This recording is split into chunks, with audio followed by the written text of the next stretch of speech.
let me now pass the mic to your Vice President, Lynn Brown, who will introduce our speaker.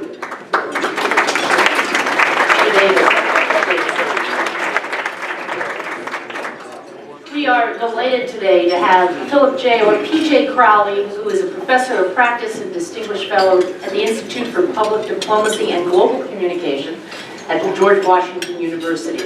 And that's where he currently teaches courses on public diplomacy and crisis communications. He served as the Assistant Secretary of Public Affairs and spokesman for the U.S. Department of State between 2009 and 2011 under Secretary of State Hillary Clinton. PJ is a retired Air Force colonel and a veteran of Operations Desert Shield and Desert Storm in 1991. He was also Special Assistant to President Clinton and Deputy Press Secretary. He was deployed to NATO headquarters in Brussels during the 1999 Kosovo crisis and supported the Secretary of NATO for that activity. His topic today derives from his recently published book, Red Line: Foreign Policy in a Time of Fractured Politics and Failing States, which will be available for book signing at the conclusion of this talk. We welcome P.J. Crowley. Thank you.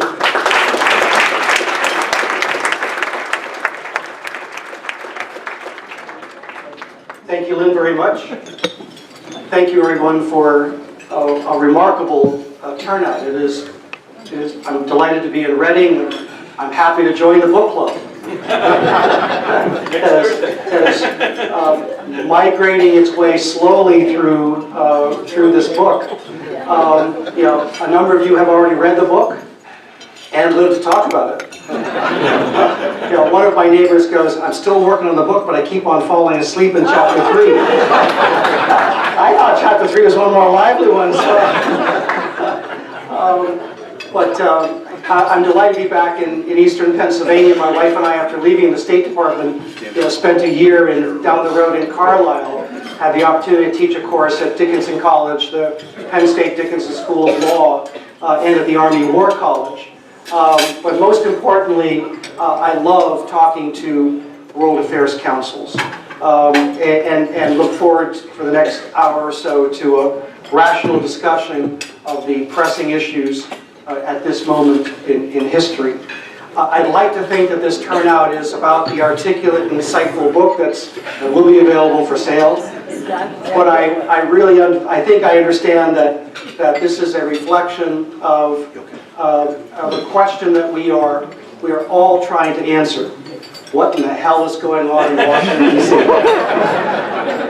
Now, many of us who have served in both Democratic and Republican administrations, we are asking ourselves that very same question. I've spent 30 of the last 33 years in Washington my wife and I had a tour in Germany in between 1989 and 1992. We take full credit for the fall of the wall. But I've served in Washington in various government positions, in a think tank, now at a university, and I'll confess, I am a card-carrying member of the United States foreign policy establishment, and that makes me, to paraphrase the President of the United States, a swamp creature. So, my role today is, before I do that, I really want to do a shout out to the students of Muhlenberg High School. A few of them, this is their second dose of P.J. Crowley, and that to many, including many of my students, is cruel and unusual punishment. But we had an excellent discussion earlier this morning over at the high school. But I'm going to try to play the role of Tony Romo today, now that he's an expert commentator on CBS and X's and O's and arrows, and analyze how the foreign policy game is being played. Although unlike football, there is no obvious and immediate reward system in place. There are no first downs to tell you that you're making progress. There's no scoreboard to tell you that you are winning.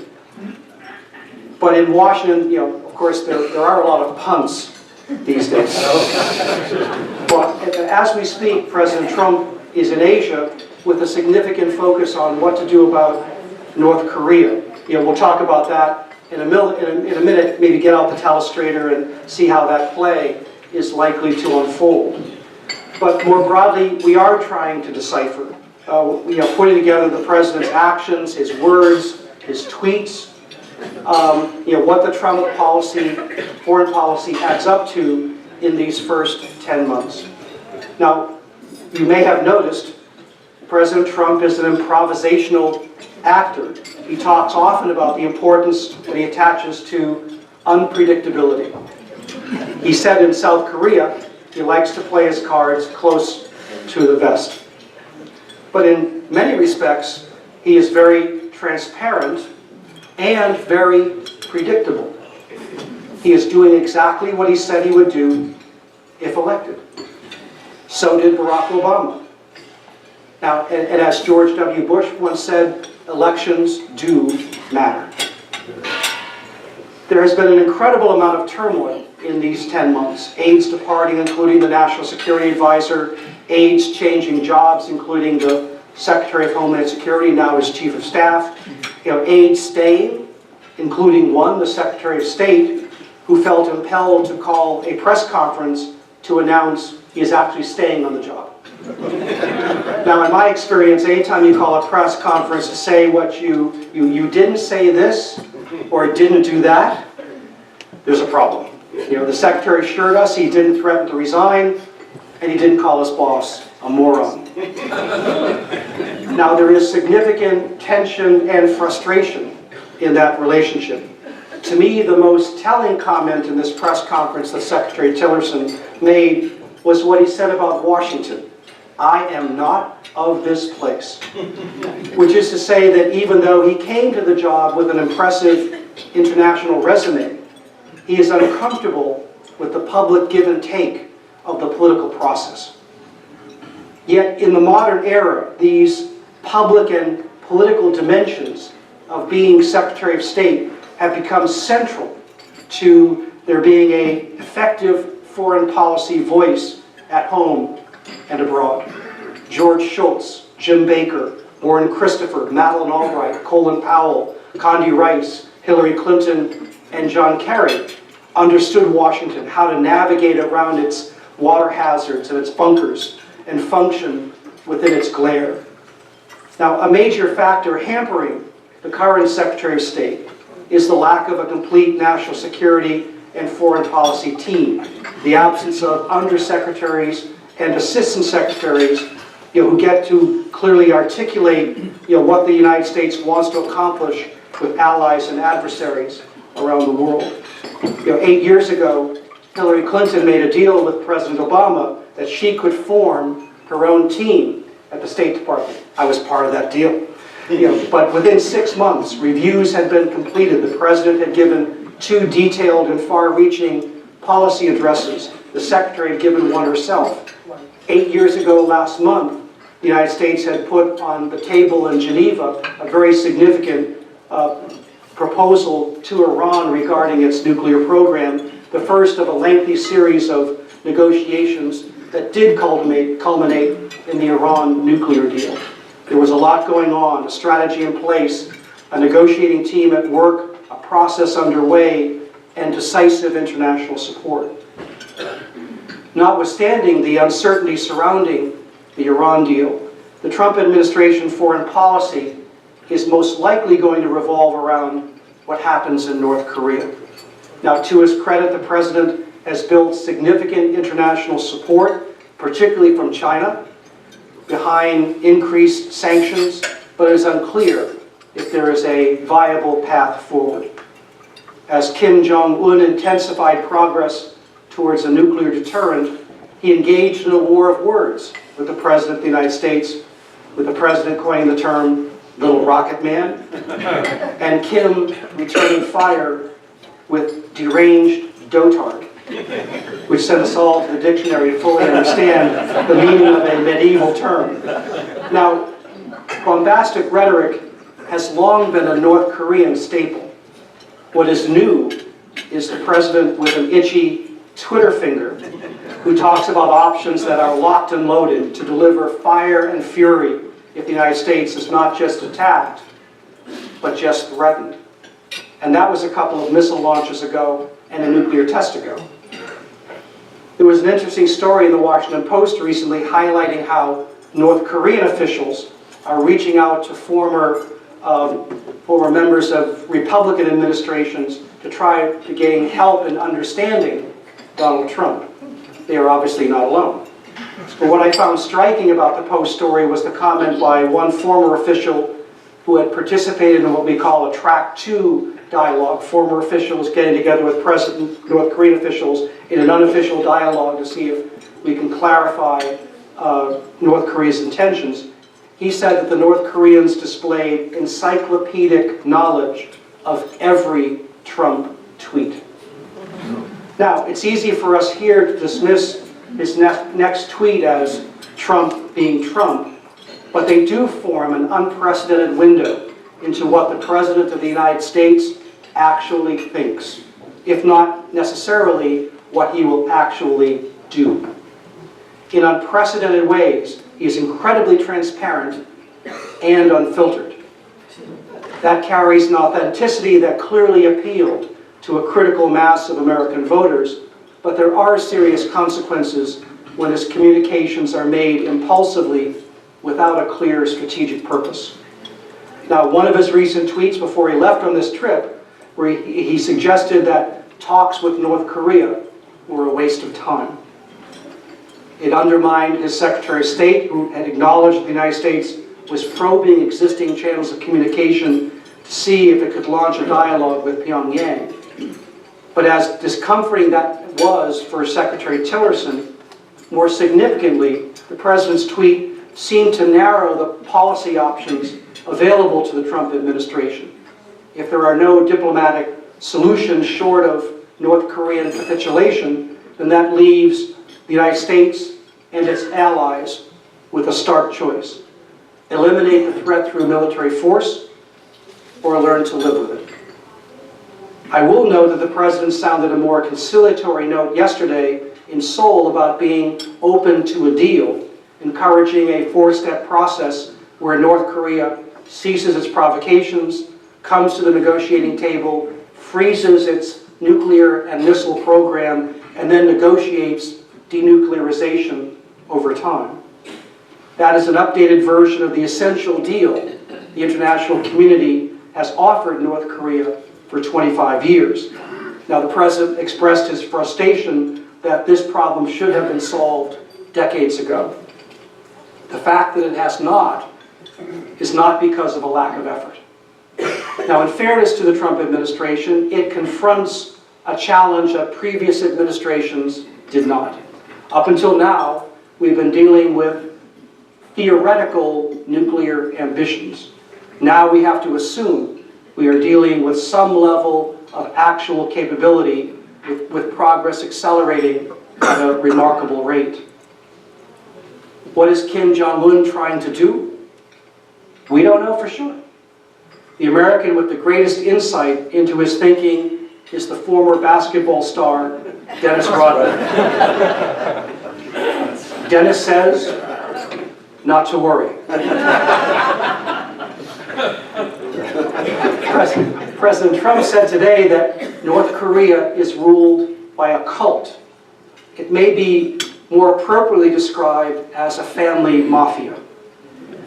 Now, he's right to suggest in his speech to the South Korean parliament that North Korea's buildup does not make it more secure. But it is likely that young Kim sees nuclear weapons as a regime insurance policy. If so, he has already achieved that goal. Both the Secretaries of Defense and the Secretaries of State have stressed that we do not have a policy of regime change. But from Kim's standpoint, Saddam Hussein and Muammar Gaddafi did not have nuclear weapons and did not survive. He is not likely to give them up voluntarily. Now, the President effectively communicated in both Japan, his first stop, and in South Korea, his second stop, the importance of our security alliances, at least for the moment, a departure from some of his campaign rhetoric where he expressed skepticism about America's alliances. And he also spent a good amount of time in today's address to the South Korean parliament talking about North Korea's horrific human rights record, an area that the Trump administration has seemed to de-emphasize up until now. At the same time, as an indication of the central importance that the president places on domestic politics and jobs, he stressed in both Tokyo and Seoul that the two countries will be purchasing more American military hardware, generating more jobs and reducing trade deficits.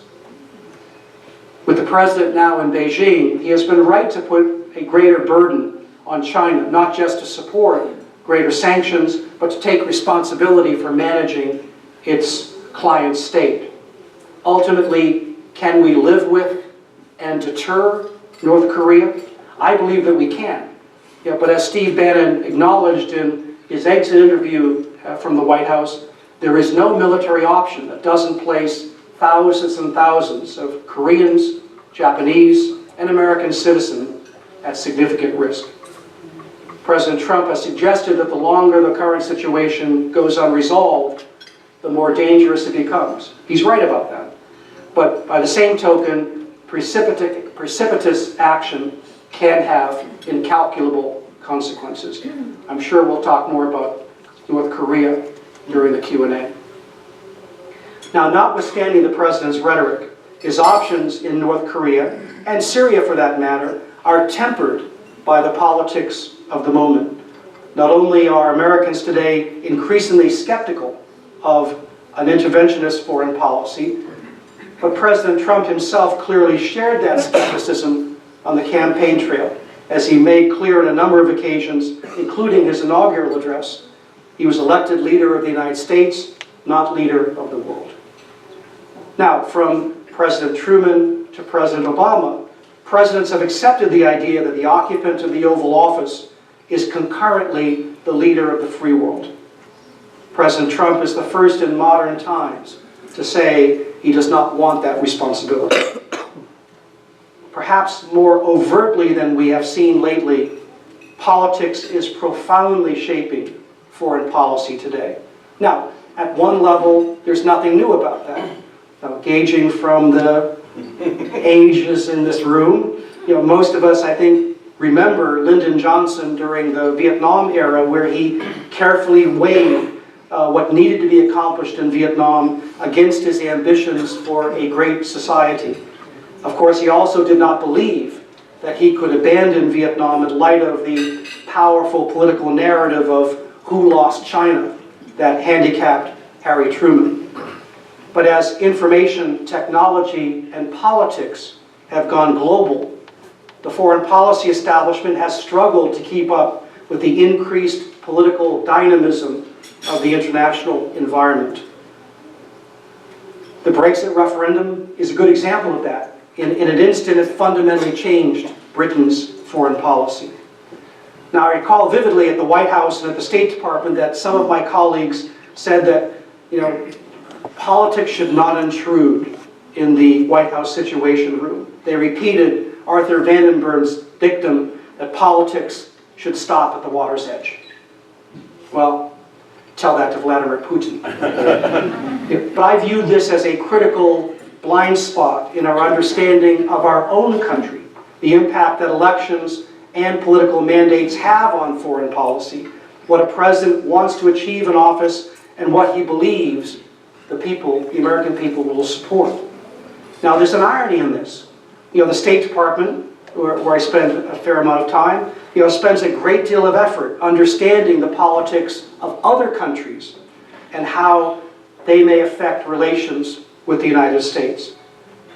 Think about it. Arab public opinion upended the status quo during what we thought was an Arab Spring.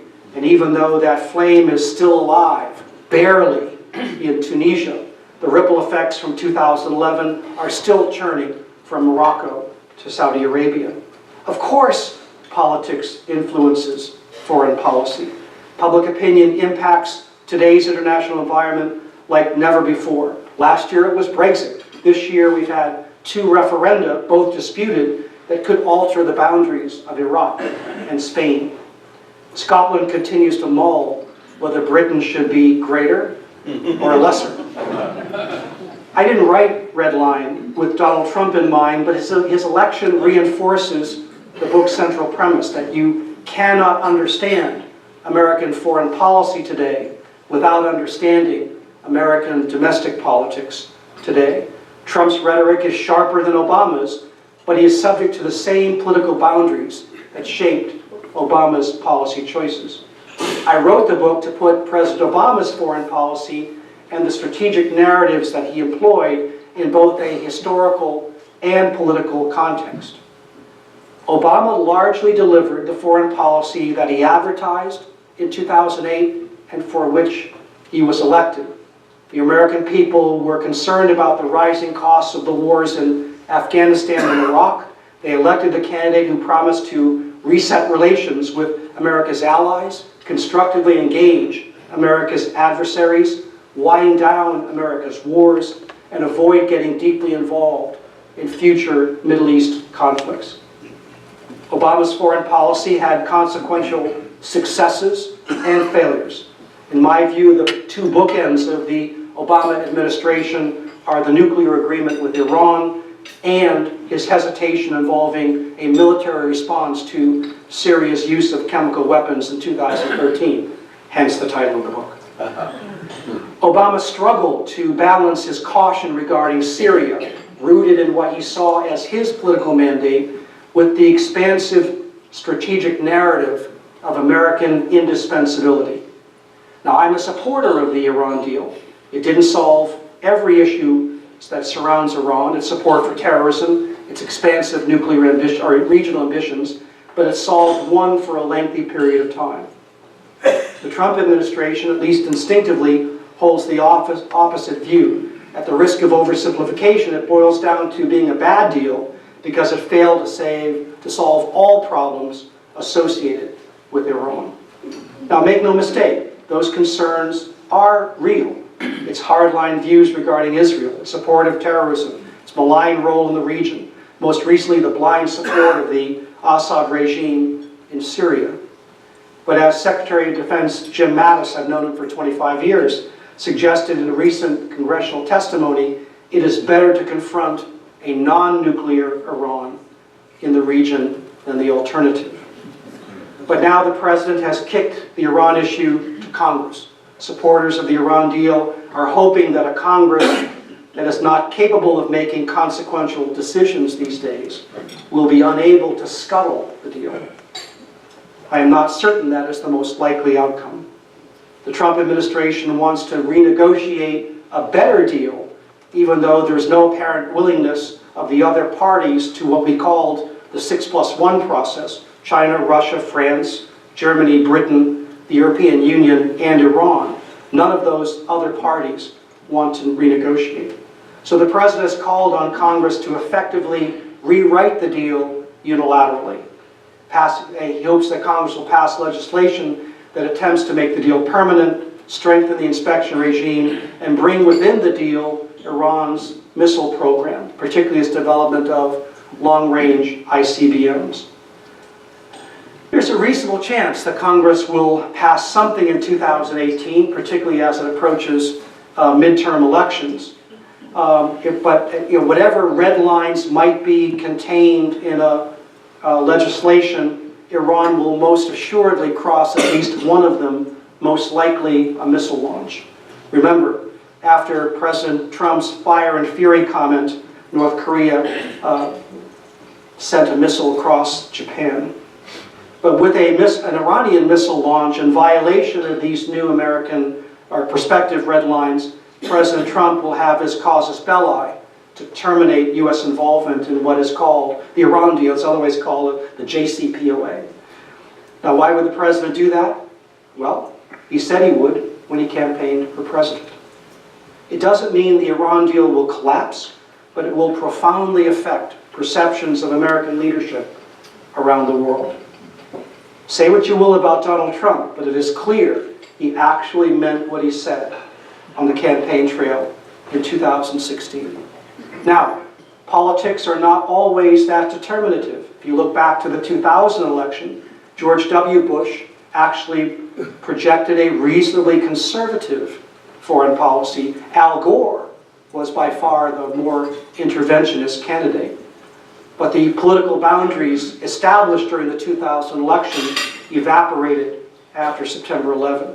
President Bush had complete freedom to define an expansive global war on terror and develop a strategy around his compelling narrative. The world is either with us or against us. In my line of work, words matter. When President Bush addressed the American people the evening of September 11th, he said, "We will make no distinction between the terrorists who committed these acts and those who harbor them." 17 words, but those 17 words illuminated a path from Afghanistan to Iraq. But it was that perceived overreach in Iraq that shaped the 2008 election in profound ways. Senators Clinton and McCain voted for the Iraq resolution that authorized the intervention. Obama, as a state senator, consistently opposed it. Over 8 years, Obama couldn't end the wars in Iraq and Afghanistan, but he did make them more sustainable. He reached the nuclear agreement with Iran. He transformed our relationship with Burma and Cuba. He expressed a desire to reestablish common cause with the international community. Europe gave him the Nobel Prize, based largely on his proposed agenda, not his actual accomplishments. Obama was certainly an internationalist, but he was not an interventionist, at least not with the overuse of conventional ground forces. He used special operations forces. He employed drones. He did not place combat divisions in the middle of intractable conflicts he did not believe the United States could solve. This certainly reflects his caution regarding Syria, the dilemma he confronted on August 31st, 2013. A military imperative, but profound public skepticism, was captured in 1984 by then Secretary of Defense Caspar Weinberger. He enunciated a doctrine that attempted to apply the lessons of Vietnam, but also more significantly the lessons that the United States had experienced in Lebanon in 1983. Weinberger said in part the United States should never go to war without, quote unquote, reasonable assurance of support from Congress and the American people. So in 2013, Obama stood at the podium at the White House in the Rose Garden. He believed he could obtain the votes in favor of military action in Syria, but he understood at that moment he didn't have it. And in the end, Congress wanted no part in such a tough vote. Ironically, Obama made the opposite assessment regarding Libya, believing that Congress was incapable of unifying behind the NATO intervention while it was simultaneously trying to shut down the government over a budget dispute. In Libya, Obama moved past his electoral mandate, but limited what the United States would do. That decision, in sharp contrast to the 1990s, was consequential. The Libyan government, or more accurately, the Libyan governments today, are still trying to bring order to the chaos across the country, driven both by extremists and tribal competition for power. In Syria, Obama eventually defined a mission: the degradation and defeat of the Islamic State. That was consistent with his mandate: defeat an extremist entity that poses a direct threat to the United States, its interests, and its allies, but it was never his intention to militarily resolve the Syrian civil war. Now, one of the more compelling moments during the Republican primary debates in 2016 was when Donald Trump, standing on a debate stage in South Carolina, said Iraq was a big, fat mistake. He was right. Jeb Bush's inability to communicate a clear position regarding Iraq handicapped his campaign right from the start, and Trump's blunt statements helped propel him to the Republican nomination and ultimately to the presidency. Now, I'll confess, more than a few foreign policy experts believe that once the president was elected and during his transition he began to moderate a number of issues, but he has not softened his views. even with a fairly conventional national security team around him. Now, it's true, he's never going to get Mexico to pay for the wall, but to a great extent, he has tried to do in office what he said he would do during the 2016 campaign. Again, whether this is the right foreign policy for the United States or the wrong foreign policy for the United States is a completely separate conversation. He has an electoral mandate, and he is earnestly trying to follow it. Now, there are meaningful costs to this redefinition of America's role in the world. President Trump's transactional approach, particularly regarding NATO, has generated considerable uncertainty as to what the United States will or will not do should there be a confrontation with a more assertive Russia going forward. And obviously that perception is exacerbated by Trump's mysterious fascination with Vladimir Putin and his very restrained criticism of Russian actions in Syria, Ukraine, North Korea, and Afghanistan. Now, in contrast, Xi Jinping, the president of China, has comfortably assumed the role as now the leading defender of the existing international order, including the benefits of trade and the importance of international agreements, including the Paris Climate Agreement. There's an irony here. Not long ago, then the Deputy Secretary of Defense, Secretary of State, Robert Zoellick, was encouraging China to be a responsible stakeholder in the international system. It is now plausible for President Xi to give the United States the same advice. Now, at the same time, it would be wrong to suggest that the pillars of President Trump's foreign policy came out of nowhere and can be easily reversed in the next election. There is meaningful public sentiment in favor of his hard-edged approach to the world. But the political boundaries that were constructed in 2008 and reinforced in 2016 will guide this president, but they will also restrain him. In Riyadh in May, President Trump called on the region to drive extremists out of their countries. Behind this narrative was a belief that this ultimately is a problem for the region itself to solve. Remember, he was elected to solve problems in Middle America, not in the Middle East. Narratives are more than just words. They reflect how America views its role in the world within the political context of the time. Go back to Obama's struggle in Syria with the expansive strategic narrative of American indispensability. It was Obama's view, shared by my boss, the Secretary of State Hillary Clinton, that while no major global challenge could be solved by the United States alone, no major global challenge could be solved without the meaningful involvement of the United States. But therein lies a political and strategic conundrum. Because of the perceived overreach in Iraq, an Iraq syndrome that we kind of still suffer from today, the United States made itself dispensable in Libya and Syria. And going forward, we have to close this gap between what we say and what we do. The belief in the importance of American power, and yet the reluctance to bear the costs of American leadership. The expansive conception of American exceptionalism and indispensability, and yet the skepticism regarding what America can actually achieve in the world or needs to achieve in a place like the Middle East. It is easy to dismiss President Trump's signature narrative, "Make America Great Again," as political rhetoric, but it is more than that. Narratives are a way in which leaders try to connect policy and politics. They all have meaning and power. The United States as the great Satan, Iran as the rogue nation, Russia as the evil empire, China alternatively as a strategic partner and a strategic competitor, the conception of the war on terror as with us or against us, Obama's counter-narrative of an extended hand. They resonate for a reason. So what should we make of Make America Great Again? Or for those of you on Twitter, #MAGA.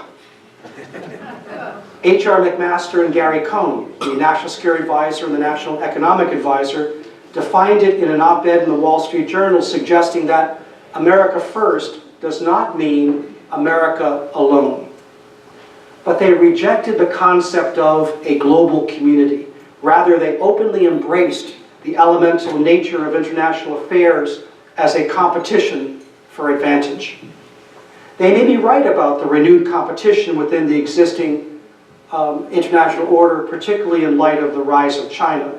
It is certainly true that America's renewed rivalry with Vladimir Putin's Russia and his actions, not just to undermine his old nemesis, Hillary Clinton, but to undermine confidence in American democracy. These are challenges that we do confront today. We're still learning the details of what Russia actually did, and it will be vitally important to separate what the Senate and what Robert Mueller learned about what Russia did, and separate that from our calculation of what that meant in the 2016 campaign. Russia interfered in our election. We have to believe that they will do it again. We have to understand what they did and try to immunize our democracy against that impact. We should not view political imperatives in such zero-sum terms. Fixing America's problems or shaping the international environment in ways that are conducive to American interests, American values. It doesn't have to be an either-or proposition. We can and need to do both. But if we are to change American foreign policy going forward, we have to change American domestic politics going forward, making a more compelling argument in favor of the global interdependence that has worked to the advantage of the United States, more broadly speaking, but clearly have left pockets of our country behind. In 2013, Vladimir Putin placed an op-ed in the New York Times where he suggested it is dangerous for any country to consider itself exceptional. I think he's wrong. The United States, given its culture, its innovation, its inclusiveness, its economy, is exceptional. We have unrivaled power, both hard and soft. But the United States is not indispensable. The United States is the world's only true global power. But in a world of rising powers such as Russia or China, micro-powers such as the Islamic State, and social media that have empowered individuals like never before, there are limits to what the United States can achieve in this world at an affordable and sustainable cost. And these are the lessons the Trump administration is still wrestling with, understanding what can and needs to be accomplished in support of American national interests, and understanding how to leverage global support to enhance American power and influence in a world that the President has acknowledged is far more complicated than he understood on the campaign trail. I look forward to our Q&A.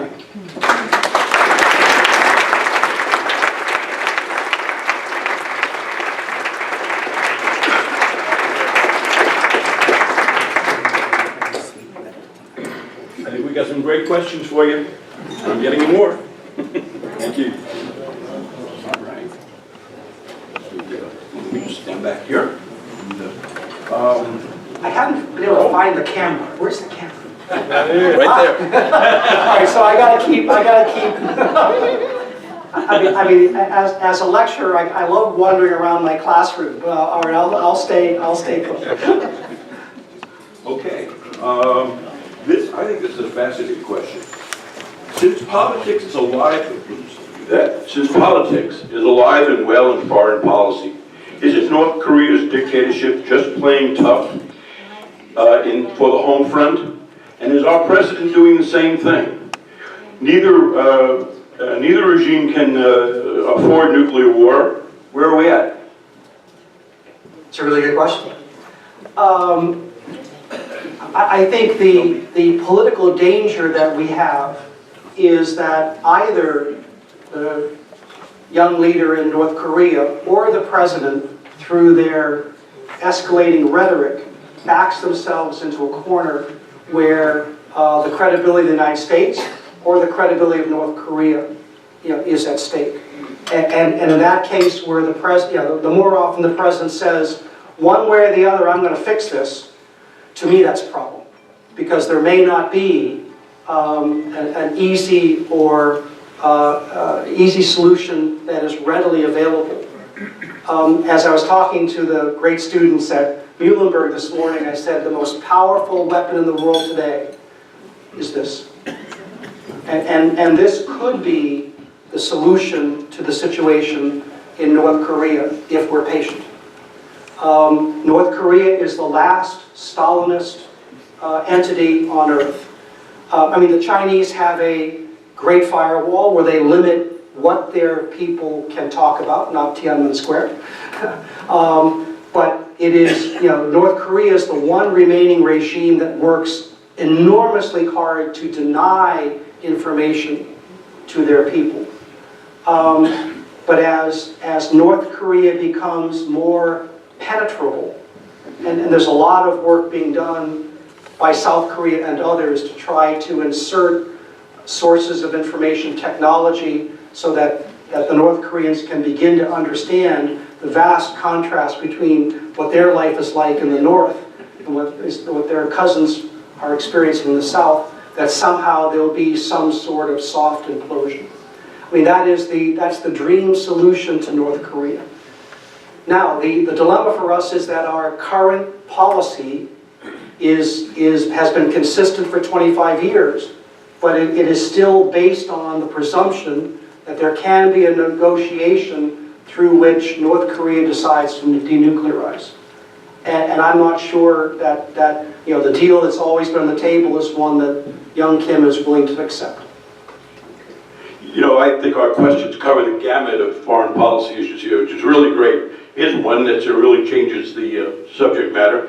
Quote, this morning I saw a headline, quote, unfulfilled State Department jobs could hamper North Korean solutions. Could you name some unfilled positions which should be filled as soon as possible? Do you really recall a situation in which a problem remained unsolved as a result of understaffing in the State Department? I've never seen anything like this before. It is unusual, and it has handicapped the ability of the United States to decide what its foreign policy is and then to communicate those decisions to the rest of the world. One good example, the President of the United States just went to South Korea. We don't have a U.S. ambassador in South Korea. A guy named Victor Cha, very, very skilled, very, very knowledgeable, is theoretically in the pipeline. But in an ideal circumstance, if the President of the United States was landing at the country of a major ally, it would be the President there to greet him, and the ambassador would be there so the President can turn and say, after we've all agreed on what to do, this is the guy, this is my guy or my gal, and he or she will carry out what we need to do. That conversation, half that conversation took place, but half that conversation did not. And in a society like South Korea, the absence of an ambassador for a long period of time is noticed, and it matters. Secretary Tillerson wants to reform the State Department. There's a lot of reasons to do that, but he's decided to reform the State Department, and then he's going to fill all these jobs. I think that's a profound mistake. It has hampered the morale of the department, and it's hampered the ability of diplomacy to be a key pillar of the Trump foreign policy. Now Jim Mattis at the Defense Department is filling his positions gradually, but he also is not, he does not have a full team in place either. And then the other side of the coin is that Secretary Tillerson has accepted at least a proposed 30% cut in funding for diplomacy and development. Now, most of you have been in business, managed businesses. Anytime someone says, I have to find 5%, I have to find 10%, yeah, you can think that efficiencies will take care of that. But anytime you're talking about a 30% cut in any kind of budget, you're doing away with something that somebody thought was meaningful and productive and consequential. And so that leaves us with a foreign policy that is skewed towards the military option. I'm a career military officer. I spent 26 years in the Air Force. But when you're spending $600 billion on the military, and you're spending $60 billion on the State Department, and maybe that goes down to $40 billion, that disparity matters. That means that you're able to fund more capability over here, less capability over here, and then that, if only one dimension of our power is fully funded, we're always going to skew in that direction. So, we need to build the constituency for diplomacy to solve problems before they become military conflicts. And no one knows that better than Secretary Mattis. He's famous for saying, if you're not going to fully fund the State Department, I've got to buy more ammunition. He's right about that. Okay, we're moving on from the State Department to Syria. This is kind of a two-parter, I think, although one answer may cover both. Did Trump ironically enforce Obama's red line Yes. on chemical weapons in Syria? Second part of it, did Obama ever consider a surgical strike to enforce his red line position? President Trump did redeem President Obama's red line. I think President Trump did exactly the right thing. He did it exactly the right way. Maybe not over chocolate cake at Mar-a-Lago, that was a little weird, but he took decisive action, and that was appropriate. To me, the mistake that President Obama made was he did achieve something significant. We were able to eliminate the declared stocks of Syrian chemical weapons. He needed to make that more clear in his pronouncement. Rather than, he said, I decided to take military action, but I'm going to ask Congress for permission. And then he didn't call Congress back into session immediately to make the vote. And congressmen were staying in their districts for the Labor Day recess, and they kept on hearing from their constituents, we don't want to go to war in Syria. And so Obama thought he'd get the votes, and he couldn't. What Obama needed to say in the Rose Garden on the last day of August in 2013 is, I will strike Syria unless Syria in the next 72 hours agrees to give up its chemical weapons. If you had connected our ultimate goal more significantly to the threat of military force, American perceptions of American power would have been enhanced. Instead, particularly in the Middle East, it was a devastating blow to American credibility. Got a number of We have a number of questions on Saudi Arabia. Essentially, they come down to what's going on. Some of this is a good idea. I mean, I've been to Saudi Arabia a number of times. It is an amazing place. They have so many different family lines within the House of Saud. What King Salman is doing with the vigorous support of his son, the Crown Prince, is consolidating Saudi leadership around one bloodline, the Salman line. That has virtues in that Saudi Arabia going forward can be more decisive. It also means that there's enough power concentrated in the king and the Crown Prince that they can begin to modernize Saudi society. You may have heard that now women will have the opportunity to drive in Saudi Arabia. Yeah, great. They need to do so much more of that. And so that's the good part of that. The bad part is that in blowing up the Saudi tradition of leadership by consensus, if you take this kind of aggressive action, you better make sure that all of your key adversaries are put away, because they're making enemies, and could they overplay their hand and lead to a fracturing of the House of Saud? That could very easily happen as well. So he's doing a lot of interesting things. There's something happening in Saudi Arabia. It's called a Vision 2030 document. It's about modernizing the Saudi state and facing down the Saudi religious leadership. Those are all things to the good. But he's got to be very careful about how he plays his internal politics. Okay, now we're coming back home from Saudi Arabia. How do you assess the Russian influence on U.S. Public opinion? And has that had an effect on U.S. foreign policy? I think we have to find out what they did, how they did it. The Russians learned an awful lot about American politics in a remarkably short period of time.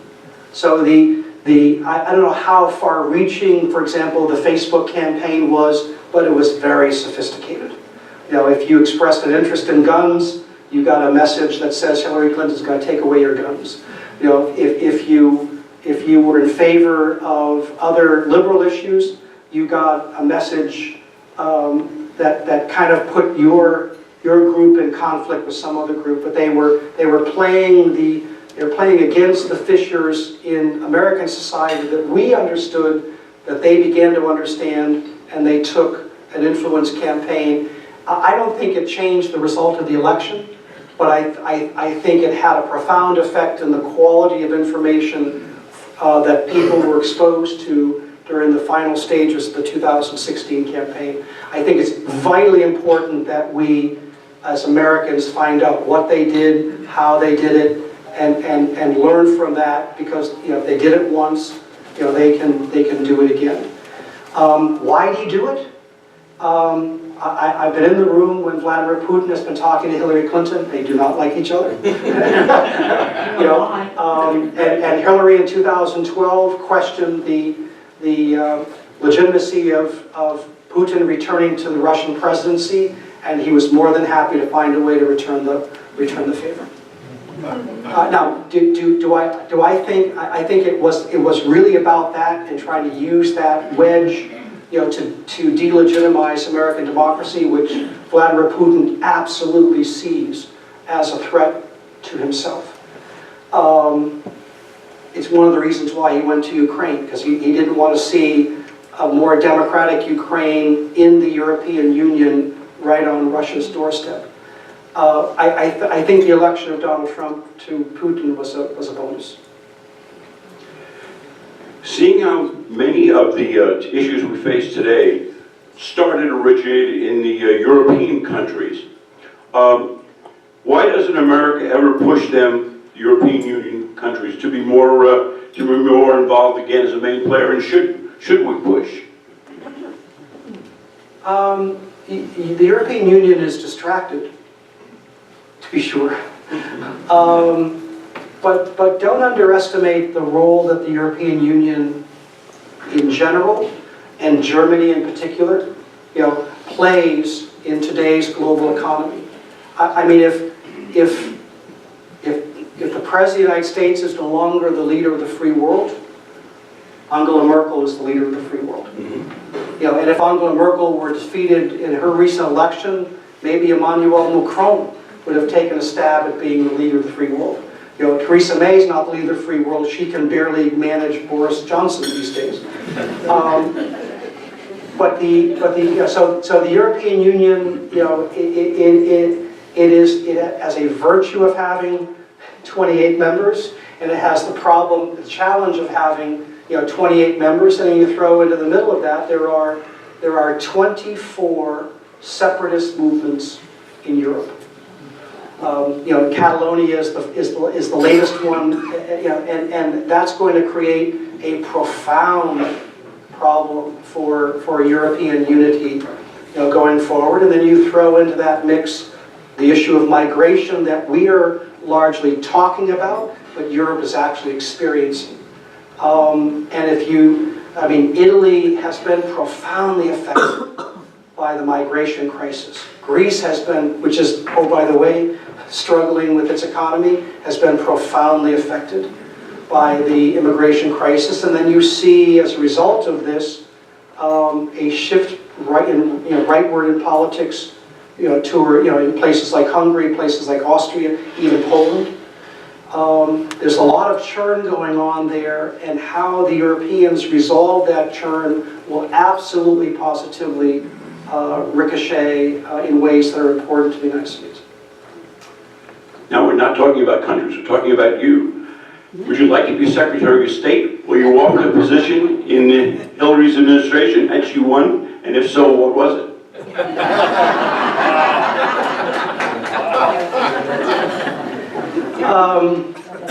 We won't tell. Under a different set of circumstances, would I be talking to you today? Probably not. Might I have been back in government? Probably so. It didn't happen. I have a lifetime of service. A couple of the students, they said, thank you for your service. And I always respond, no, thank you, because you're still paying me. I get a very nice retirement check from the Air Force every month, so does my wife. I served 26 years, she served 22. It is public service. And I've been proud to serve. I didn't intend to make a career. My father was in baseball. I intended to follow him into baseball. But it became fun and rewarding, and through that service I got to go to some 50 or 60 countries in my career. Who knows? We'll see what happens in 2020. There might be one more tour of service. You never know. Otherwise, there's probably a second book. You'll have to suffer through a second book, and it might be back. Let's see if we can squeeze in two more questions. What's your take on the Benghazi and email scandals faced by Secretary Clinton? Significant? or just a nothing?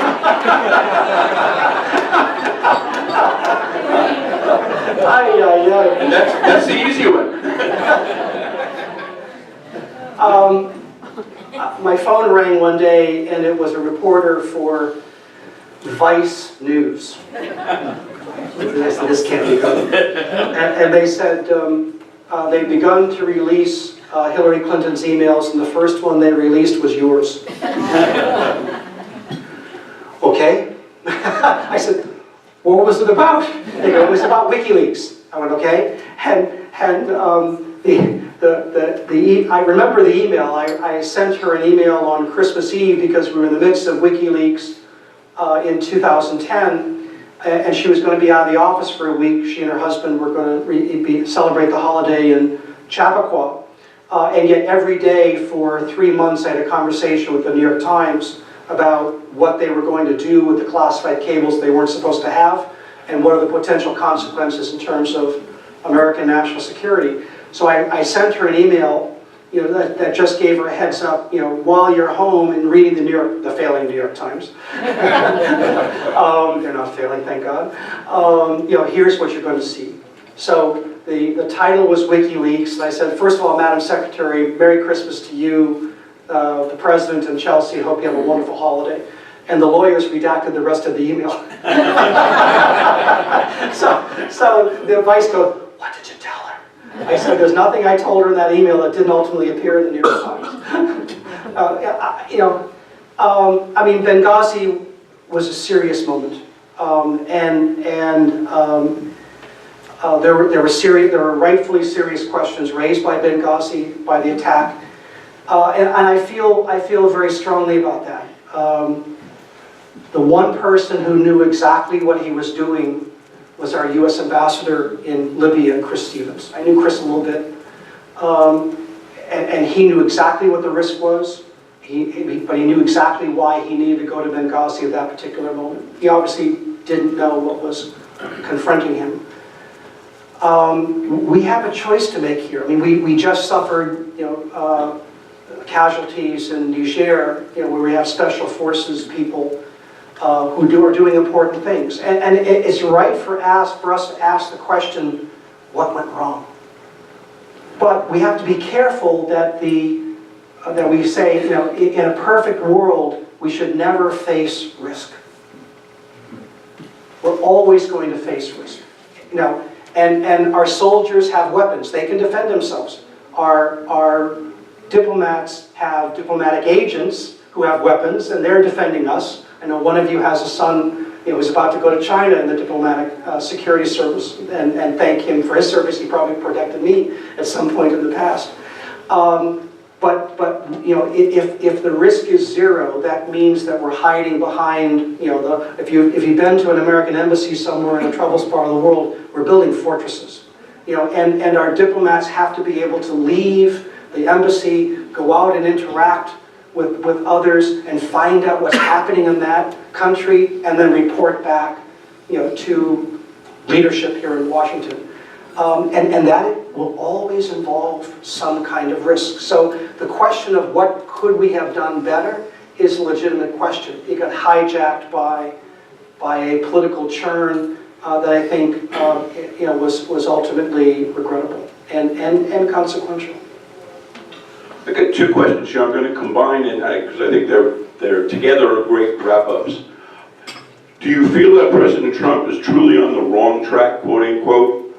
And then secondly, here we go, global. As every empire declines, as has the Roman Empire, has America seen its day? Nice, easy question to finish. Yeah. I have major concerns about the president's foreign policy. And yet, as I tried to describe, his foreign policy has considerable legitimacy, you know, inside the American political process. He is doing exactly what he told us he would do. And we elected him.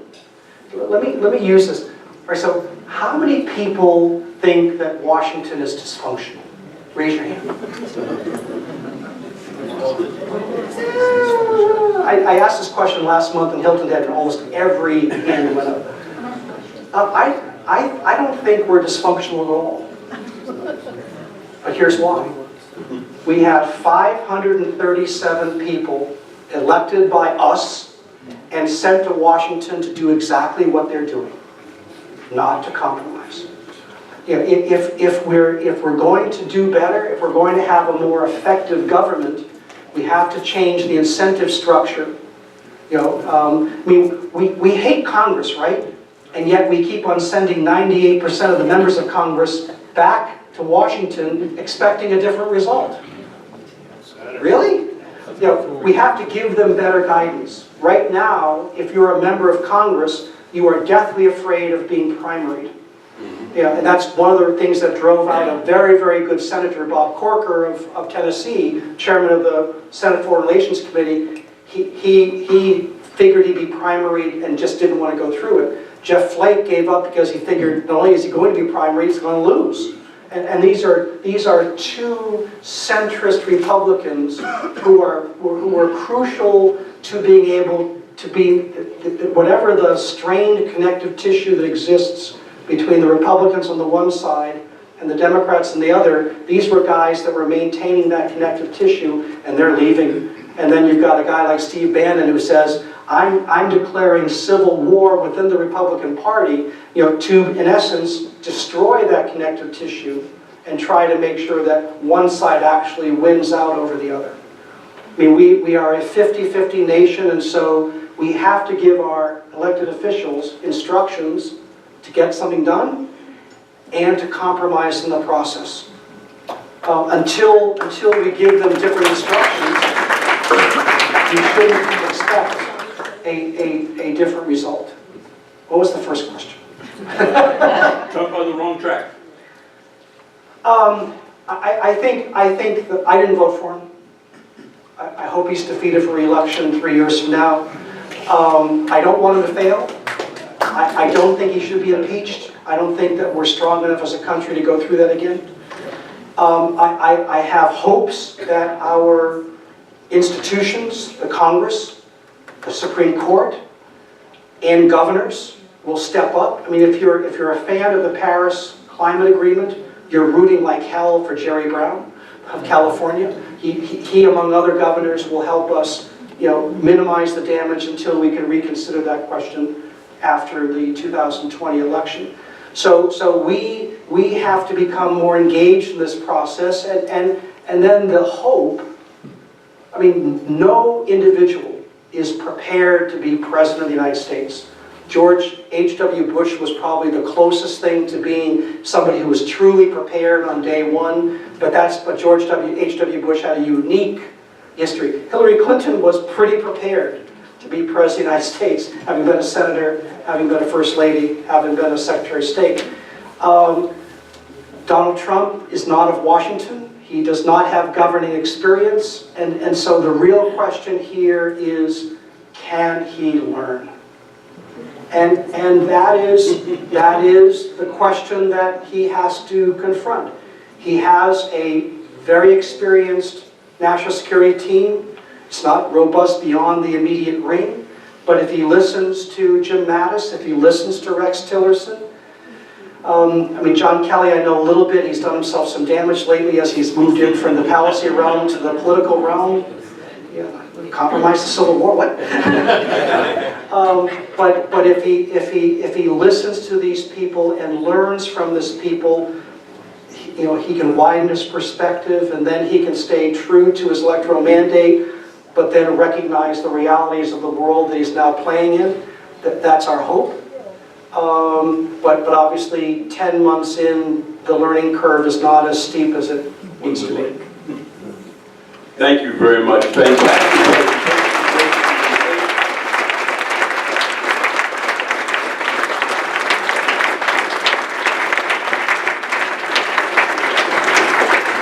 Next right there, away, PJ. On behalf of the World Affairs Council, I want to give you this little token of appreciation. If you can unwire yourself.